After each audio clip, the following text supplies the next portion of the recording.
मैं इस press conference को इसके साथ शुरू करना चाहता हूँ कि ये पिक्चर बनी कैसे, बनी क्यों और इसकी खासियत क्या है। विक्रम वेदा नामक पिक्चर ख़त्म करके तमिल में जब मैं सोच रहा था कि मैं कौन सी पिक्चर बनाऊं, उस वक्त किसी ने मुझसे आके कहा कि भाई नंबी नारायण नामक एक इसरो साइंटिस्ट हैं। ये 2016 की बात है कि नंबी नारायण करके एक साइंटिस्ट हैं इसरो के, जो कि देखने में बहुत अच्छे हैं। उनके एक मालदीवियन औरत के साथ अफेयर हो गई, दोनों पकड़े गए। उन्होंने इंडिया की जो रॉकेटरी सीक्रेट है उसको पाकिस्तान को बेच दिया, जिसकी वजह से उनको जेल में डाला गया, टॉर्चर किया गया। इंटरोगेशन के दौरान लगभग उन्हें जान से मार दिया गया।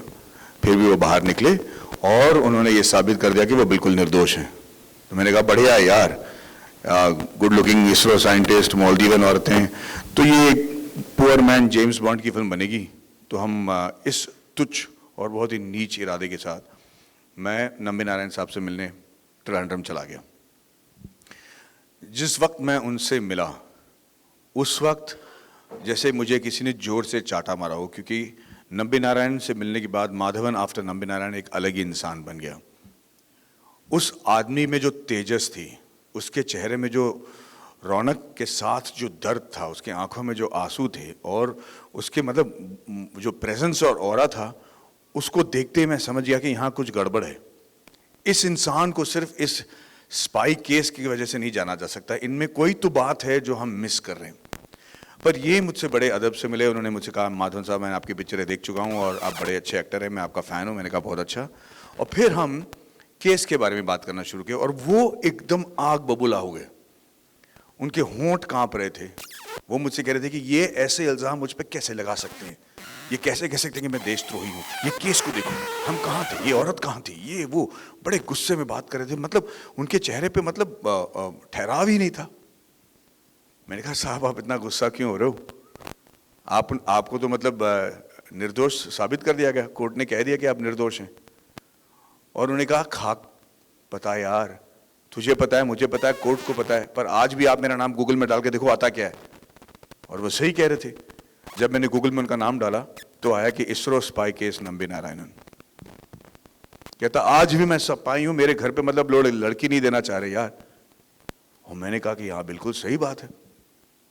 तो मैं भी उनकी बातों में आकर बहक गया, मैं भी उनके बहकावे में आ गया, उनके इमोशन में आ गया और पूरी केस की मैंने स्टडी की। और 7 महीने लगा मुझे वो स्क्रिप्ट लिखने के लिए। 7 महीने बाद भाई साहब जब मैं ये स्क्रिप्ट लेकर उनके पास गया तो बड़े खुश थे। वो पढ़े, नरेशन सुने। मैं भी बड़ा नर्वस आ गया था क्योंकि मैं पहली बार स्क्रिप्ट लिख रहा हूँ। और उन्होंने कहा कि ये सब तो ठीक है माधवन, लेकिन ये जगह जो है ना, यहाँ पे आप थोड़े चूक गए, क्योंकि इस वक्त ना मैं इंडिया में नहीं था, मैं प्रिंसटन में था क्रॉको के साथ। मैंने कहा 1 मिनट, आप प्रिंसटन कब गए? उन्होंने कहा यार मैं तो पहला आईवी लीग साइंटिस्ट हूँ ना इंडिया से, मैं प्रिंसटन में था क्रॉको के साथ। मैंने कहा प्रोफेसर लुईजी क्रॉको के साथ थे आप? उसने कहा हाँ। मैंने कहा सर क्या बात कर रहे हो आप, क्योंकि प्रोफेसर लुईजी क्रॉको नासा के सबसे सर्वश्रेष्ठ साइंटिस्ट माने जाते हैं, वो मून मिशन के जो है माँ बाप माने जाते हैं। उनका और आपका क्या लेना देना?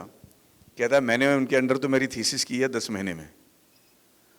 मैं यकीन नहीं कर पाया, क्योंकि प्रोफेसर क्रॉको के साथ लोग 8-8, 10-10 साल में थीसिस कर पाते हैं और कोई लोग तो आज तक नहीं कर पाए, और ये कह रहे हैं कि 10 महीने में। उसके बाद उन्होंने अपनी बाकी की ज़िंदगी के बारे में बात करना शुरू किया।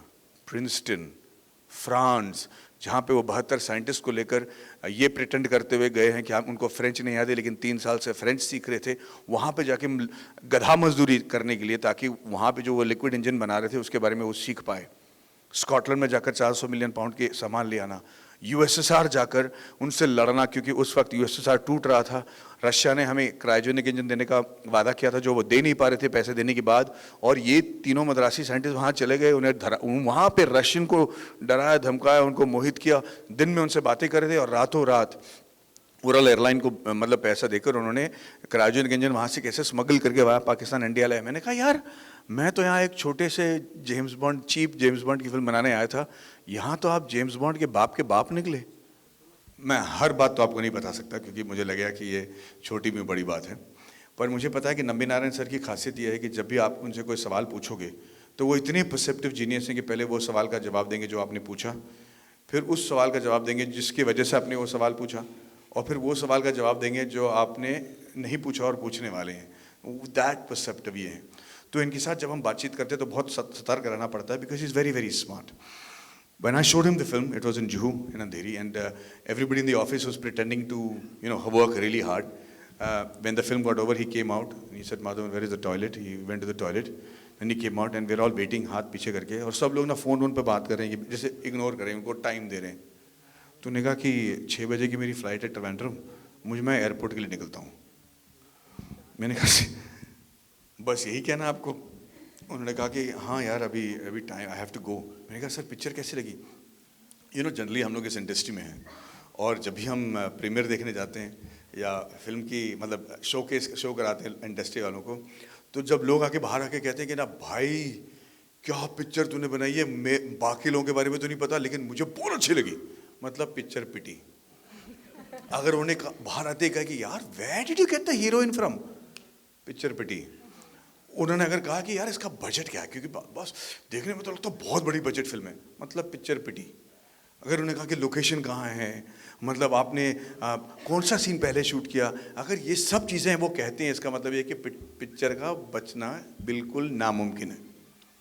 पर अगर पिक्चर ख़त्म होने के बाद वो चुपचाप बाहर आए और एक दूसरे को देखे और भागते हुए लिफ्ट की ओर ना भागे और बिल्डिंग का ना छोड़ दे, लेकिन अगर वो मंडराते रहे, तो आप समझ जाइए कि हो सकता है कि थोड़ी बहुत चांसेस है कि पिक्चर बच जाएगी। ये ईर्ष्या में घूम रहे हैं और तारीफ करने से डर रहे हैं, पर उनको शायद पिक्चर अच्छी लगी। नंबी नारायण साहब तो मतलब उस बिल्डिंग में नहीं, शहर में ही नहीं रहना चाह रहे थे, वो फ्लाइट पकड़ के ट्रिवेंड्रम जा रहे हैं। तो लिफ्ट में गए और मैंने कहा सर बता दीजिए, कुछ 18 लोग यहाँ पे हैं जो जानना चाहते हैं, दिल का दौरा पड़ जाएगा उनको। उन्होंने कहा कि यार बाहर आए, उन्होंने मुझे हक किया और फिर चले गए। उसके बाद ट्रिवेंड्रम से 8 बजे उनका फ़ोन आया, उस रॉकेट साइंटिस्ट ने 8 बजे, मतलब 8 बजे फ़ोन आ जाएगा, और उन्होंने कहा कि माधवन, मैंने अपनी ज़िंदगी में ऐसी कई चीज़ें देखी हैं जो ज़्यादातर लोग नहीं देख पाएंगे, और मैंने ऐसी भी चीज़ें देखी हैं जो ज़्यादातर लोगों को नहीं देखनी चाहिए, और मुझे लगता है कि मैंने सब कुछ देख लिया है। आज मैंने ये पिक्चर देखी और सबसे पहले मुझे ये एहसास हो गया कि बहुत लोग इस पिक्चर को देखने के बाद मेरे से जलेंगे, उन्हें ईर्ष्या होगी। और मैं पिछले 3 घंटे से ये सोचने की कोशिश कर रहा हूँ कि ऐसी कोई बात है इस फिल्म में जो झूठ है या जो हमने गलत कहा है अपने आप को ज़्यादा बढ़ा दिखाने के लिए, और उसका जवाब ये है कि बिल्कुल नहीं, जो कुछ भी इस फिल्म में दिखाया आपने सच दिखाया है। तो मैं ये कहना चाहता हूँ कि मैं जानना चाहता हूँ कि पब्लिक इस पिक्चर को देखकर क्या सोचती है, मैं उनका रिएक्शन देखना चाहता हूँ। मैं उस वक्त तक जिंदा रहना चाहता हूँ, जीने की इच्छा देने के लिए बहुत बहुत धन्यवाद। Subscribe to Midday India. Get direct notifications on all our videos by clicking on the bell icon.